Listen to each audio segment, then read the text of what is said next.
Hello students, welcome to our channel UGT academics for English. My name is Lapti Bhatia और आज हम पढ़ेंगे articles, conjunctions और प्रीपोजिशंस जो आपके फिल इन द ब्लैंक्स वाले टॉपिक में आते हैं। तो चलिए स्टार्ट करते हैं हमारा आज का टॉपिक। तो चलिए देखते हैं कि हमारे ये 3 टॉपिक जो होते हैं इनका मतलब एक्चुअल में क्या होता है। आर्टिकल्स तो वो कोई भी वर्ड के पहले लगाए जाते हैं। बेसिकली जो प्रॉपर नाउन्स होते हैं, हमारे नाउन वर्ड जो होते हैं, मेन वर्ड्स जो होते हैं किसी भी सेंटेंस में, उनके आगे आर्टिकल्स लगाए जाते हैं। अच्छा, कंजंक्शंस है वो 2 सेंटेंसेस के बीच में कनेक्टिंग वर्ड्स कहलाते हैं, और प्रीपोजिशंस वो भी मेन वर्ड्स के आगे लगाए जाते हैं कि जब उनका टाइम, प्लेस या डायरेक्शन बताना हो। एक बार डेफिनेशन देख लेते हैं। Articles are the words describing the specialization, generalization, location, countability etcetera of a noun. ये सारी बातों को ध्यान में रख के हम डिटरमाइन करते हैं कि ए आएगा, एन आएगा या द आएगा किसी भी नाउन के आगे। अच्छा, स्पेशलाइजेशन जो रहता है मतलब कोई भी वर्ड जो है हमारा, नाउन जो है, कॉमन नाउन जिसके आगे लगाया जाता है, क्या वो प्रॉपरली बताया जा रहा है कि कोई स्पेसिफिक, जैसे किसी कॉमन नाउन की बात करें, फॉर एग्जांपल अ गर्ल और अ बॉय, लेकिन अगर उसकी कोई स्पेसिफिक पर्टिकुलर और एडजेक्टिव वाली बात बताई गई है तो उसके आगे द आएगा। अगर जनरली कोई बॉय या गर्ल की बात हो रही है तो उसके आगे अ आएगा। सिमिलरली वही अगर कॉन्सोनेंट या वॉवल वाला साउंड है तो उसके हिसाब से हम ए और एन में डिफरेंट करते हैं, ठीक है। उस तरीके से जब लोकेशन की बात है, कहाँ पे मिलना है, एट दी पार्क, तो द पार्क, कहाँ जा रहे हैं, टू वॉच अ मूवी, ठीक है। इस तरीके से लोकेशन और कॉमन नाउन भी डिफर करते हैं। आगे हमारा टॉपिक है काउंटेबिलिटी। काउंटेबिलिटी मतलब सिंगल है या प्लूरल है, तो ए और एन जो है वो सिर्फ और सिर्फ सिंगल चीज़ों के लिए लगाया जाता है और द दोनों में लग सकता है। Next is our conjunction. Conjunction 2 phrases, clauses या सेंटेंसेस को प्रॉपर कनेक्ट करने के लिए लगाया जाता है। अगर कंजंक्शन ही ना हो तो हमारे इंग्लिश के सारे सेंटेंसेस जो हैं वो छोटे रह जाएंगे, लिमिटेड वर्ड्स के। जो बड़े स्टैंडर्ड में आते आते हम काफ़ी सारे सेंटेंसेस को कट शॉर्ट करके एक बड़ा सेंटेंस बनाते हैं, उसमें कंजंक्शंस का हमें काम आता है। प्रीपोजिशंस जो होते हैं वो हमारे नाउन और प्रोनाउन को किसी भी और वर्ब के साथ कनेक्ट करने के लिए यूज़ किए जाते हैं। छोटे छोटे words, in, on, above, at, इस तरीके के वर्ड्स जो हैं वो प्रीपोजिशन में आते हैं। फर्स्ट टॉपिक है हमारा आर्टिकल्स। आर्टिकल्स क्या होते हैं? आर्टिकल्स मतलब ए, एन और द, सब बस यही समझते हैं। अच्छा, कुछ बच्चों को ऐसे लगता है कि अगर पहला वर्ड वॉवल आ जाए, पहला लेटर, तो फिर एन लगा दो, पहला लेटर कॉन्सोनेंट आ जाए तो अ लगा दो। लेकिन मैम फिर हम ऑनेस्ट में क्यों एन लगाते हैं? क्योंकि फर्स्ट लेटर का कोई काम नहीं होता है। फर्स्ट लेटर का जो साउंड आ रहा है या वर्ड की शुरुआत जिस तरीके से हो रही है, बोलने में, सुनने में, उसके बेसिस पे ए और एन लगाया जाता है। अब जब हम ऑनेस्ट बोलते हैं, जब हम बोलते हैं NRI पर्सन, ऑनेस्ट पर्सन, तो इसमें हमारा वर्ड जो है, हमारा बोली जो है वो स्वर से शुरू होती है, ना कि व्यंजन से, हिंदी में। तो जब ऐसे शुरुआत होती है तब हम एन लगाते हैं। पहला कि वो सिंगुलर वर्ब होना चाहिए, दूसरा कि वो जनरल तरीके से बताया हुआ वर्ड होना चाहिए अपने नेचर में, और उसका इनिशियल साउंड जो है वो वॉवल का आता है, तब हम उसको एन लगाते हैं। सेम क्वालिटीज़, लेकिन अगर हमारा इनिशियल साउंड कॉन्सोनेंट का आ रहा है तो फिर हम ए लगाते हैं। और लास्ट में द कब लगाते हैं? कि जब वो वर्ड पूरा का पूरा अलग सा पड़ रहा हो, वो मेन कैरेक्टर सा लगे, उसके जैसा और उस जगह पर कोई ना हो। अच्छा, तो हम ये भी कह सकते हैं कि कोई स्पेसिफिक चीज़ को बताने के लिए द लगाया जाता है। Abstract noun thought, idea, love, feelings के लिए लगाया जाता है द, ह्यूमैनिटी, द, चाइल्डहुड, इस तरीके से लगाया जाता है द एब्स्ट्रैक्ट नाउन्स के आगे। कोई लोकेशन या टाइम में प्रीपोजिशन के पीछे द लगाया जाता है। और इसके अलावा द लगाया जाता है जब लिसनर और स्पीकर दोनों एक कॉमन चीज़ को जानते हैं। जैसे मैंने अभी कुछ देर पहले बताया कि कॉमन नाउन अगर कोई है लेकिन उसमें एक पर्टिकुलर एडजेक्टिव दे दिया है, कुछ एडवर्ब दे दिया है, एक पर्टिकुलर चीज़ बता दी है कि वो नाउन के लिए वो चीज़ जो है वो स्पेसिफिक हो जा रही है, तब भी द लगता है कि जब स्पीकर और लिसनर दोनों जानते हो। चलिए एक वर्कशीट कर लेते हैं हम इसकी। Success is not an accident, it is, result क्या है? एब्स्ट्रैक्ट नाउन है। It is the result of your attitude, and your attitude is a choice या the choice? Is a choice. वो इकलौती चॉइस नहीं होती है, बहुत सारी चॉइसेस में से एटीट्यूड भी एक चॉइस होती है. Okay, hence success is a matter of choice and chance. Fine. Have a vision, it is abstract noun है. It is the ability to see the invisible. If you can see the invisible, you can achieve the impossible. Fine. Tommy was having a great time at location आ रही है तो the beach.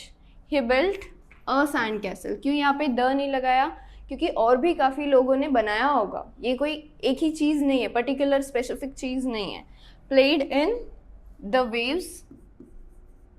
वैसे भी plural है तो the he आएगा. The waves and collected shells. Now he was sitting under an umbrella eating his packed lunch. His sandwich was peanut butter and jelly, his favorite. Tommy's younger sister was chasing the seagulls. Seagull के आगे a लग सकता है लेकिन plural है. हमने देखा कि काउंटेबिलिटी के हिसाब से भी a and the डिसाइड होता है. He was smiling and having a great time. इसी के साथ हमारा आर्टिकल्स का टॉपिक जो है वो फिनिश होता है. आई होप आपको समझ में आ गया हो. ये बहुत ईजी टॉपिक है. हम शायद फर्स्ट स्टैंडर्ड से ये टॉपिक करते आ रहे हैं, लेकिन कुछ जो चेंजेस हैं वो आप देख लीजिए. Next topic is our conjunctions. Conjunctions मतलब दो अलग अलग सेंटेंस या फ्रेज या क्लॉजेस को कंबाइन करके एक कोई भी थॉट देना. For example, the teacher entered into the class, the students stopped talking.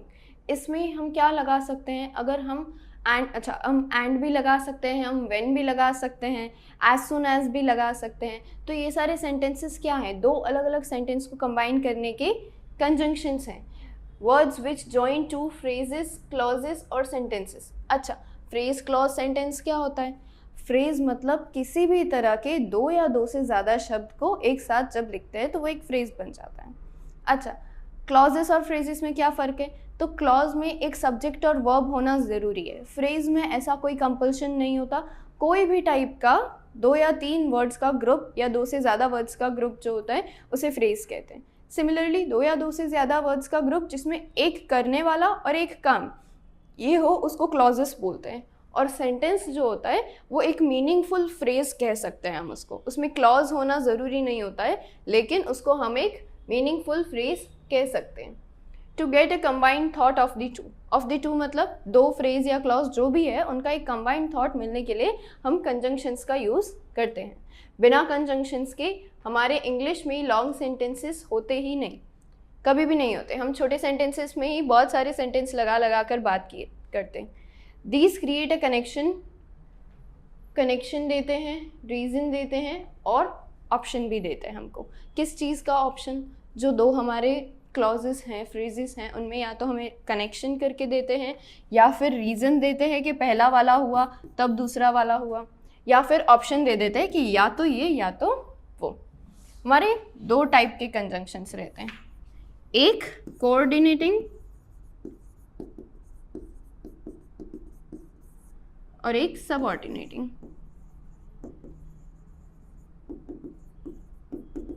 दोनों में क्या फ़र्क है चलिए देखते हैं. First is coordinating conjunctions. Coordinating conjunctions मतलब जिसमें दो जो हमारे सेंटेंसेस हैं या क्लॉजेस हैं वो दोनों के दोनों फुल्ली कंप्लीट रह रहे हैं. कंजंक्शन लगाने के बाद भी उनकी डिपेंडेंसी में कोई भी चेंज नहीं आ रहा है, वो दोनों ही इंडिपेंडेंट रह रहे हैं. Two phrases by equalising the meaning and importance of both sentences और both elements. In a sentence, two complete phrases or clauses get together with the help of coordinating conjunction. अब इनके क्या टाइप होते हैं? 7 words होते हैं. for, or, nor, and, but, yet, so. कुछ बच्चे इनको फैन वॉइस की तरीके से भी याद रखते हैं. Fan voice for, and, nor, but और येट, सो इस तरीके से भी कुछ याद रखते हैं. फॉर जो है वो बिकॉज की जगह पे भी यूज़ किया जा सकता है कि जैसे ये काम हुआ, इसकी वजह हुआ, इस वजह से हुआ. For example we can say I was sad for I did not get the job. अब इसमें अगर हम इसे ना देखें तो I was sad, I did not get the job, दोनों सेंटेंसेस टोटली हमारे कंप्लीट रह रहे हैं. मतलब फॉर जो है वो बस बीच में प्लेस हुआ है। नेक्स्ट देखेंगे और हमने देखा कि दो चीज़ के ऑप्शन में will you like to have a tea और coffee, will you like to have coffee पूरा बोलने के बदले हमने और लगा दिया, उसमें इस तरह का कंजंक्शन लगता है। अच्छा, नॉर कब लगता है? नॉर तब लगता है when other phrase is to refuse the similar subject refused in the first phrase. दो फ्रेज या क्लॉजेस हम कनेक्ट करते हैं कंजंक्शंस में, तो जब हमारा जो दूसरा वाला फ्रेज है वो भी किसी चीज़ के लिए मना कर रहा है जो फर्स्ट फ्रेज में ऑलरेडी मना हो चुकी है। नीदर नॉर तो हम हमेशा से यूज़ करते हैं, लेकिन जब सेंटेंस में नीदर नहीं दिया है और सिर्फ नॉर लगाना है तब हम कोऑर्डिनेटिंग कंजंक्शंस यूज़ करते हैं। For example, John did not go to the party, blank did his mother। तो इसमें क्या समझ में आ रहा है? ऑफ कोर्स नॉर, कि ना तो ये गया ना ही उसकी मॉम गई। फाइन। नेक्स्ट इज एंड क्या करता है? दो सिमिलर ऑब्जेक्ट्स को साथ में ला देता है कि हमें अलग अलग से ना बोलना पड़े, two similar subjects, but argue करता है दो डिफरेंट सब्जेक्ट के बीच में, ये हुआ लेकिन मुझे तो वो करना था। Fine. And yet is used for a negative element और a perfect continuous sentence of a time. Perfect continuous मतलब I have been writing for 3 hours yet my homework is not finished. इस तरीके से कि कब से ये चीज़ प्रोसेस चलती आ रही है लेकिन रिजल्ट आउटकम नहीं मिल रहा है हमको, या फिर किसी नेगेटिव तरीके से बात होती है तब येट लगता है। I was waiting yet nobody came, something like that. And so gives a reason, we know that so gives a reason for the second event in the first phrase। First phrase में जो भी हुआ है second phrase में उसका reason मिलता है, इसीलिए हम so लगाते हैं। चलिए दूसरे टाइप के कंजंक्शंस देख लें जो है हमारे सबऑर्डिनेटिंग कंजंक्शंस। इनमें और कोऑर्डिनेटिंग कंजंक्शन में ये एक फ़र्क है कि उसमें दोनों सेंटेंसेस, दोनों क्लॉजेस हमारे कंप्लीट रहते थे, और सबऑर्डिनेटिंग में हमारा एक क्लॉज जो है वो दूसरे पे डिपेंडेंट बन जाता है। For example, John did not go to the party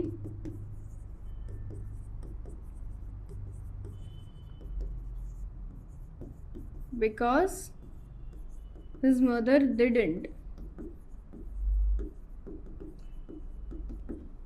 अब जब ये सेंटेंस हम पढ़ते हैं तो इसमें ये तो हमारा कंप्लीट थॉट है कि ठीक है जॉन नहीं गया, लेकिन उसके बाद ये हमारा एक इनकम्प्लीट थॉट है। इस तरीके का सेंटेंस कंप्लीट नहीं होता है। सिमिलरली ये वर्ड्स यूज़ करके हम सारे के सारे हमारे जो सेंटेंसेस हैं उनको किसी तरीके से ज्वाइन कर सकते हैं, और इन सेंटेंसेस को बोलते हैं सबऑर्डिनेटिंग। क्यों सबऑर्डिनेटिंग बोलते हैं? क्योंकि एक सेंटेंस इसमें इनकम्प्लीट रह जाता है, दोनों कंप्लीट नहीं रहते। These conjunctions join two phrases by making one of them depend on each other, the other one. In a sentence, one complete and one incomplete phrase or clause get together with the help of subordinating conjunctions. ये हमारा topic है।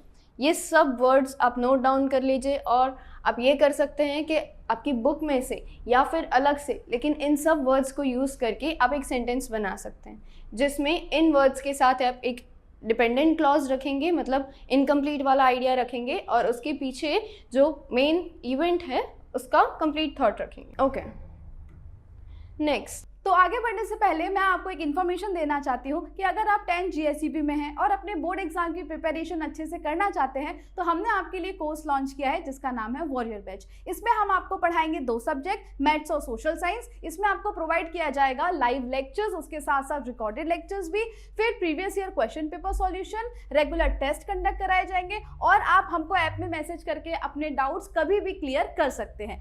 इसके अलावा गाला paper solution, दोनों ही subject के गाला paper video solution मिलेगा और आपको सॉल्यूशन की PDF भी मिल जाएगी। फिर previous year question paper from 2022 to 2025, इसका भी वीडियो सॉल्यूशन प्लस सॉल्यूशन की PDF भी आपको हमारे ऐप में मिल जाएगी। Chapter wise important question and objectives, दोनों ही सब्जेक्ट के IMP क्वेश्चंस चैप्टर वाइज और IMP ऑब्जेक्टिव्स मिलेंगे आपको।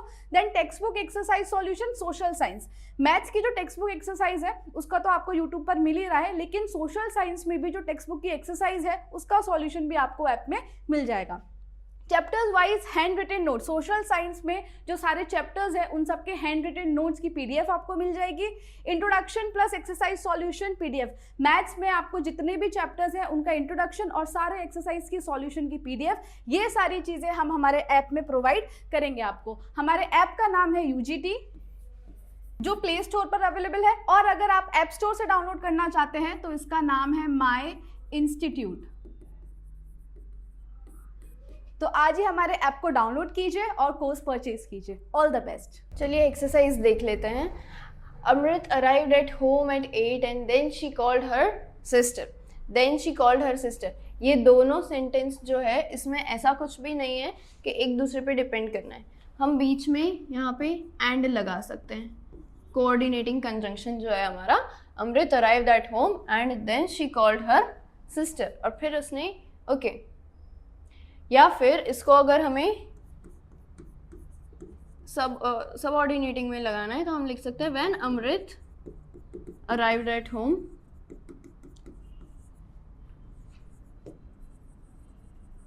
Eight 8 she called her sister. इस तरीके से भी हम इस सेंटेंस को लिख सकते हैं। Next is Bill worked late, he finished work at 9 PM। Okay, तो हम लिखेंगे बिल वर्कड लेट बिकॉज, या फिर for he finished his work, his नहीं लिखा है तो हम नहीं लिखेंगे, he finished work at 9 PM। Okay,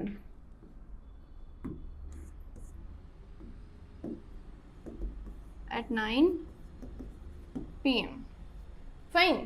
Next, I won't invite Dina to my party. I won't invite Meena either. इसमें हमारा कौन सा वाला कोऑर्डिनेटिंग कंजंक्शन लगेगा? दोनों में नेगेटिविटी है तो हम लिखेंगे I won't। फर्स्ट तो हम कॉपी ही करेंगे। I won't invite Dina to my party nor will I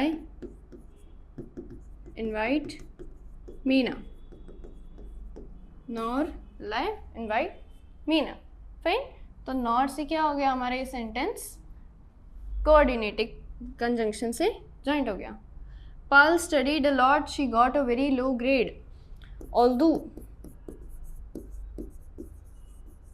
Although Pal studied a lot, she got a very low grade। Fine. Everyone likes Jenny, she is patient and relaxed। हम लिखेंगे everyone likes Jenny for she is patient and relaxed। तो for क्या हो गया? Coordinating conjunction हो गया। यहीं पे हम अगर बिकॉज लगा दें या एज लगा दें तो वो सबऑर्डिनेटिंग कंजंक्शन हो गया। इस तरीके से जो दो सेंटेंस हमारे कंप्लीट होते हैं।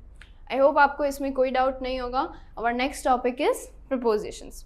प्रीपोजिशंस क्या होते हैं हमारे, कि वो कोई भी नाउन या प्रोनाउन को वर्ब के साथ कनेक्ट करते हैं। For example, the cat sat on mat, तो कैट जो है वो हमारा सब्जेक्ट है, सैट हमारा वर्ब है, लेकिन वेयर और व्हेन और how, this tells the preposition. तो यहाँ पे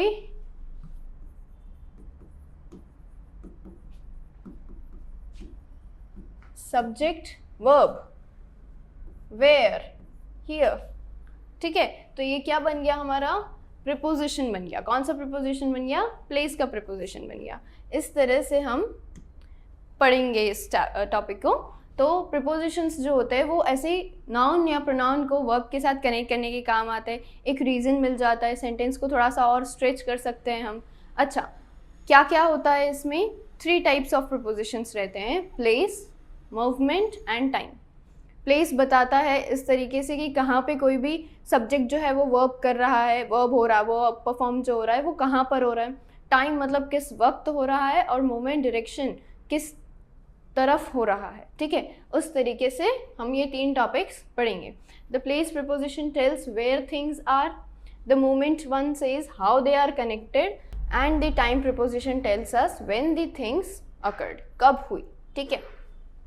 First is our preposition of place. उसमें ये सारी words आते हैं हमारे. in, on, at आता है, in front of आता है, next to, between, among, across, above, below. ये सारे words जो है हमारे preposition वाले हैं. एक्सरसाइज कर लेते हैं तो थोड़ा सा समझ आ जाएगा. The girl quickly disappeared in the crowd. In the crowd. The hospital is next to या in front of the post office. We can say in front of. ठीक है, या फिर we can say near the post office. Fine. There is a gulf. The two cities. तो दो cities के बीच में a gulf between the two cities. He ran behind her with the book. वो उसके पीछे पीछे he ran. Okay. Amy hid the letter under a pile of papers. Under a pile of papers. Next we have moment and direction. Moment and direction मतलब कोई भी जो subject है वो उस वर्ब को किस तरह से कर रहा है. The words are across, through, over, under, along, up, down, around, away from, या towards, past, into, onto, off, around. इनमें कोई भी डाउट है अगर आपको इन वर्ड्स में तो आप कमेंट सेक्शन में पूछ सकते हैं. We walked quietly along the beach. Quietly along the beach. अगर ये हमारा बीच है, यहाँ पे पूरा सी है, यहाँ पे पूरा सैंड है. We walked quietly along the beach. Fine. I ran through the trees. Okay. The moon goes around the earth. He stood by the road or across the road, we can say. Okay. The airplane flew over the mountains. Over मतलब flew over the mountains. उसके ऊपर से गुजरा. Fine. Next is prepositions of time. Again इसमें भी eight वगैरह आता है. सेम प्रिपोजिशंस काफ़ी तो सब में रह जाता है. एट, ऑन, एंड तो हमारे प्लेस पे भी थे, लेकिन वो अलग तरीके से, वो प्लेस वाली साइड भी वही प्रिपोजिशंस यूज़ होते हैं, टाइम वाली साइड भी वही प्रिपोजिशंस यूज़ होते हैं. अच्छा, उसके अलावा during, before, after, since, for, till, by, with in, ये भी हमारे कुछ एक्स्ट्रा प्रिपोजिशंस हैं. सिंस और फॉर में बच्चे जो हैं वो हाईली कन्फ्यूज़ होता है, ऐसे मैंने देखा है. तो सिंस जो लगता है वो लगता है कि जब हम एक टाइम बता रहे हैं तब से लेकर अब तक चल रहा है, वो उस दिन का शुरुआत वाला टाइम होता है. वो कोई साल हो सकता है, फॉर एग्जांपल 1994. वो कोई दिन हो सकता है, सिंस मंडे फीवर नहीं उतरा है, इस तरीके से. और फॉर जो लगता है वो ड्यूरेशन बताता है. फॉर हमारा ड्यूरेशन बताता है. अब फॉर ये वाला और कंजंक्शंस वाला वो दोनों डिफरेंट टॉपिक्स हैं. यहाँ पे जो फॉर है वो ड्यूरेशन बताता है कि फॉर 30 ईयर्स या फिर for 3 days, for 2 hours I have been writing. तो इस तरीके से सिंस और फॉर जो हैं वो दोनों अलग अलग टॉपिक्स होते हैं.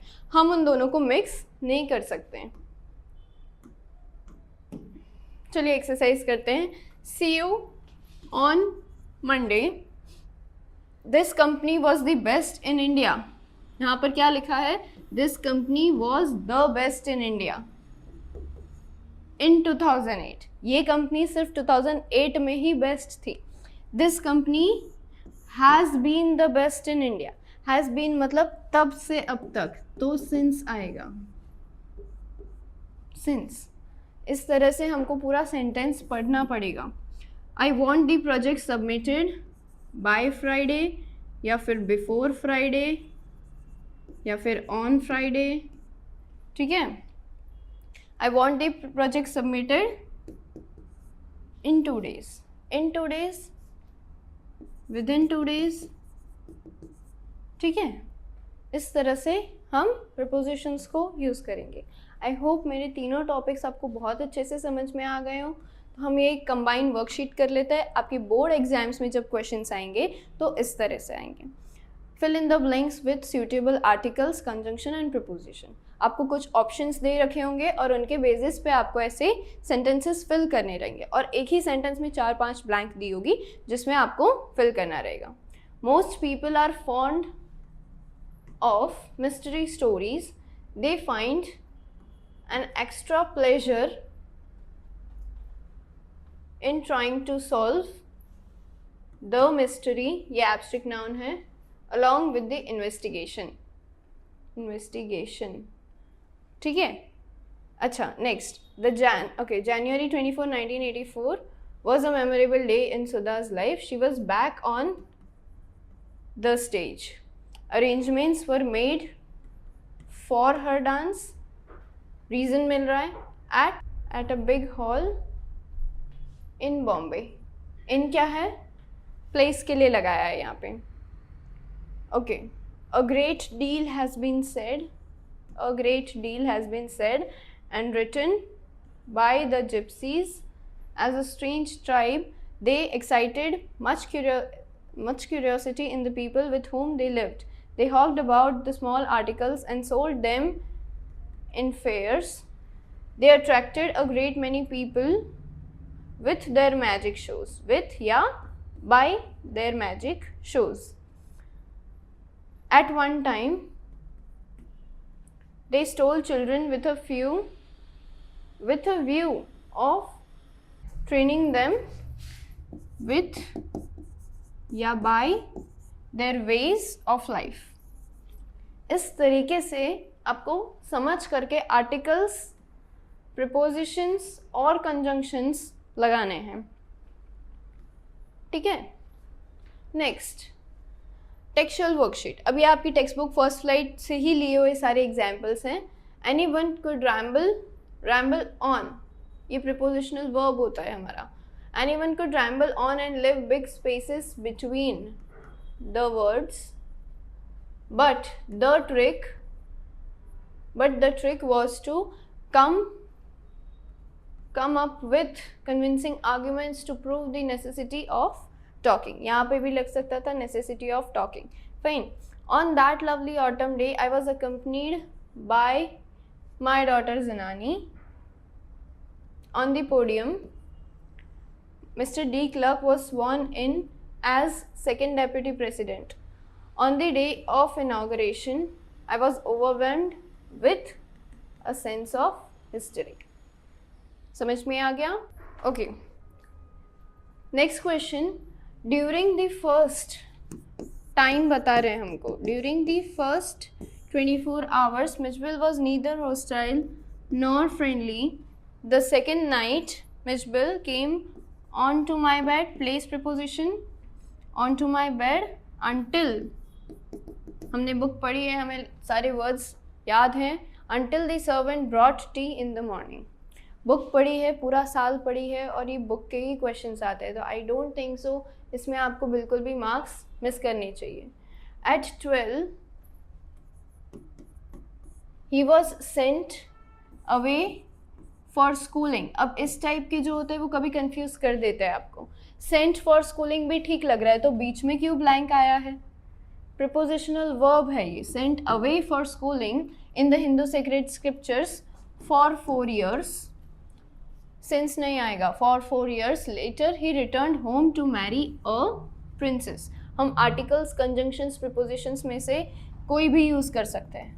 Not a leaf remained on the trees. The corn was totally destroyed.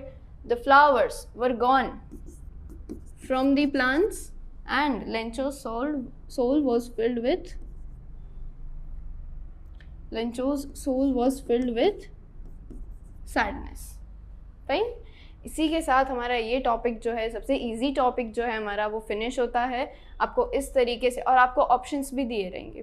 For example अगर मैं आपको बता दूं कि यहाँ पे लास्ट क्वेश्चन में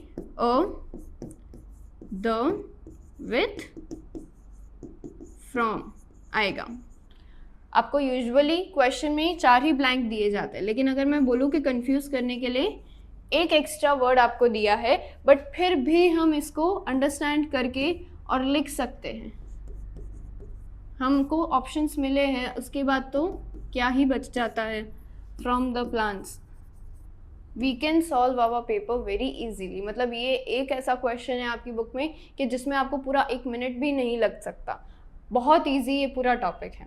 अगर आपको कोई भी डाउट है किसी भी टाइप का डाउट है, अभी काफ़ी टाइम है आपकी एग्ज़ाम्स में, और वीडियोस के साथ हम आते रहेंगे जिसमें सारे टॉपिक्स, चैप्टर्स, इंपॉर्टेंट क्वेश्चंस आपको मिलेंगे हमारी चैनल पे। तो देखते रहिएगा, एग्ज़ाम तक काफ़ी सारा मटेरियल आपको आने वाला है, और आपके डाउट्स जो है आप कमेंट सेक्शन में पूछ सकते हैं हमारे टीचर्स। मैं खुद आपको सारे के सारे आंसर्स के लिए रिप्लाई करूँगी। Okay, all the best.